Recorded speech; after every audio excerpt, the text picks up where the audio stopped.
Good morning class. हम पढ़ा रहे थे आप लोगों को समास।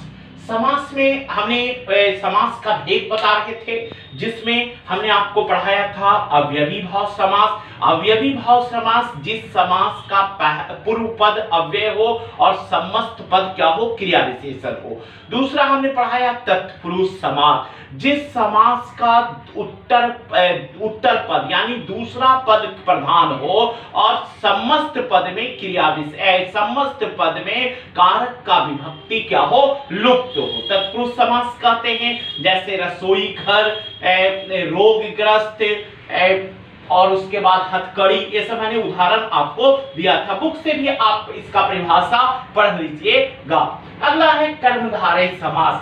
कर्मधारय समास जिस समास में पूर्व पद एवं उत्तर पद में विशेषण आप जानते हैं, जो शब्द संज्ञा सर्वनाम की विशेषता बताता है उसे विशेषण कहते हैं, और जिसकी विशेषता बताया जाता है उसे विशेष कहते हैं। तो विशेषण विशेष या उपमेय उपमान, जिस शब्द से किसी को तुलना किया जा रहा हो, जैसे विशेषण विशेष हो, जैसे हमने बोला नील कमल, नीला है जो कमल, तो नीला यहां पर विशेषण है, कमल विशेष है, तो ये नील कमल क्या हो गया, ये कर्मधारय समास होगा। महात्मा, जैसे महान है जो आत्मा, महान विशेषण हो गया, आत्मा क्या हो गया, विशेष हो गया। तो यहां विशेषण विशेष या उपमेय उपमान का जहां संबंध हो उसे कर्मधारय समास कहते हैं। फिर से एक बात समझिए, जिस समास में के पूर्व पद एवं उत्तर पद में विशेषण विशेष या उपमेय उपमान, उपमेय उपमान मतलब जिससे किसी का क्या किया जा रहा है, जैसे तुलना किया जा रहा है। जैसे मृग नयन, जैसे बोलते हैं ना कि उसकी आंखें मृग नयन के समान है, मृग के समान नयन। कमल नयन, कमल रूपी नयन। चंद्रमुख, चांद के समान मुखड़ा, ठीक है।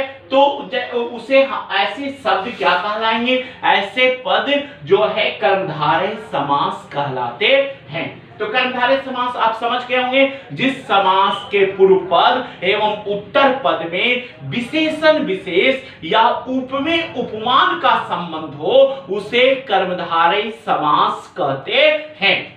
अगला है द्विगु समास। बहुत आसान है ये द्विगु समास, जिस समास में पूर्व पद संख्यावाची शब्द हो, मतलब संख्यावाचक विशेषण होता हो। पूर्व पद क्या होता हो, संख्यावाचक विशेषण होता हो, उसे हम द्विगु समास कहते हैं। जैसे है पंचवटी, 5 वटों का समूह। चवन्नी, 4 आनों का समाहार। चतुर्भुज, 4 भुजाओं का समाहार। देखिए पहला पद संख्या आ रहा है, नवरात्रि, 9 रातों का समाहार। तो पहला पद क्या आ रहा है, संख्या आ रहा है। दोपहर, 2 पहरों का समाहार। पहला पद जहां संख्या आ जाए बच्चे तो समझ जाना है कि वो कौन सा समास है, द्विगु समास है। तो आज हमने आपको 4 समास आज पढ़ा दिया है, 4 समास तक हो गया है। नेक्स्ट क्लास में जो 2 समास बाकी है उसको हम लोग पढ़ेंगे। मैंने पढ़ाया अवयवी भाव समास, तत्पुरुष समास, कर्मधारय समास और द्विगु समास। धन्यवाद।